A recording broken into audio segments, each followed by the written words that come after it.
जय हिंद दोस्तों। आप सब लोगों का इस YouTube चैनल में बहुत बहुत स्वागत है।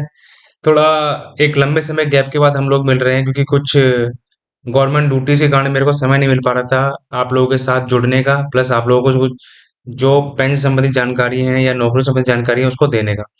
लेकिन फिलहाल एक पेंशन का नया अपडेट लेकर मैं आपके साथ इस चैनल के माध्यम से जुड़ गया हूँ और अब मैं कंटिन्यू आपके साथ इस चैनल के माध्यम से जुड़ा रहूंगा। जो भी अपडेट सरकार के द्वारा आएंगी वो मैं आप सब लोगों के साथ शेयर करता रहूंगा। आइए बिना देरी करे शुरू करते हैं। देखिए, लंबे समय से कर्मचारी पुरानी पेंशन बहाली की मांग कर रहे हैं, लेकिन केंद्र सरकार पुरानी पेंशन लागू ना करके एनपीएस में संशोधन करने के लिए कमेटी बनाई है। वित्त मंत्री निर्मला सीतारमण ने मार्च 2023 को एनपीएस में सुधार करने के लिए कमेटी बनाई थी। भारत सरकार के वित्तीय सचिव टीवी सोमनाथन की अध्यक्षता में यह कमेटी बनाई गई थी। उम्मीद लगाई जा रही थी कि बजट के पहले ये कमेटी सरकार को अपनी रिपोर्ट पेश कर देगी और बजट में सरकार कुछ ना कुछ पेंशन में संशोधन को लेकर घोषणा करेगी। लेकिन बजट में सरकार की तरफ से पेंशन को लेकर कोई भी घोषणा नहीं की गई। मीडिया से बातचीत करते हुए वित्तीय सचिव टीवी सोमनाथन ने पुरानी पेंशन को लेकर बड़ी बात कही। तो चलिए सभी बातों को सविस्तार जान लेते हैं। एनपीएस में कितनी मिलेगी पेंशन? मीडिया ने पूछा कि आप एनपीएस में संशोधन के लिए बनाई गई कमेटी के मुखिया हैं, तो क्या आप बता सकते हैं कि एनपीएस में अंतिम बेसिक का एक निश्चित भाग पेंशन के रूप में मिलने वाला है, तो वह निश्चित भाग कितना होगा? इस पर वित्त सचिव टीवी सोमनाथन ने कहा कि एनपीएस में संशोधन किया गया है और कर्मचारी के अंतिम बेसिक वेतन का 45 से 50% के रूप में दिया जा सकता है।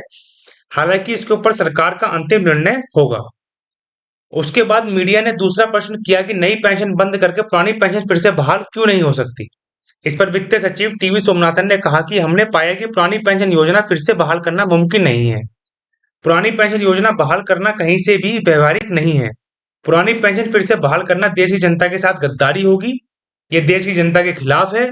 सरकारी कर्मचारियों को केवल गुमराह किया जा रहा है। नई पेंशन योजना में काफी बड़े फायदे हैं।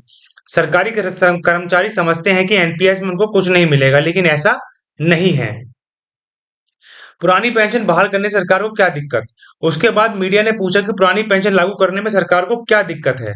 इस पर वित्त सचिव टीवी सोमनाथन ने कहा कि ओपीएस लागू करने पर सरकार का काम केवल यही रह जाएगा कि टैक्स जुटाओ और सरकारी कर्मचारियों को पेंशन दे दो। सरकार का काम यह नहीं है। पुरानी पेंशन लागू करने पर सरकारी बजट का ज्यादा से ज्यादा हिस्सा सरकारी कर्मचारियों की पेंशन में खर्च होगा। पेंशन का भार भविष्य की पीढ़ी पर पड़ेगा।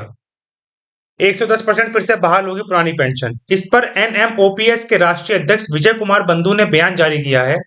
उन्होंने कहा है कि इसी तरह का बयान आजादी के समय अंग्रेजों के कुछ भारतीय चापलूस भी दिया करते थे कि आजादी मुमकिन नहीं है, लेकिन कुछ आजादी के मतवाले लड़े व जीते, आजादी मिल गई। उसी तरह इस देश में 110% पुरानी पेंशन बहाल होगी। आप भाग्य विधाता नहीं हो, एक गवर्नमेंट सर्वेंट हो। अंग्रेजों के उस दौर में भी कुछ लोग ऐसे ही चापलूसी किया करते थे। अगर ये सरकार ओपीएस लागू नहीं करेगी तो हम सरकार को वोट की चोट देकर सरकार बदलकर पुरानी पेंशन लेंगे। ऐसी तानाशाही वाली सोच के कारण सरकार की उल्टी गिनती शुरू हो चुकी है। तो यही अपडेट निकल कर आया था दोस्तों। जैसे इसमें कोई अपडेट सरकार की तरफ से निकल कर आता है, एनपीएस में संशोधन करके जो पेंशन के संबंधित कोई जानकारी निकल कर आती है, तो मैं इस चैनल के माध्यम से आप लोगों को बता दूंगा। वीडियो अच्छा लगा हो तो लाइक करिएगा, चैनल को सब्सक्राइब करिएगा। जय हिंद, जय भारत।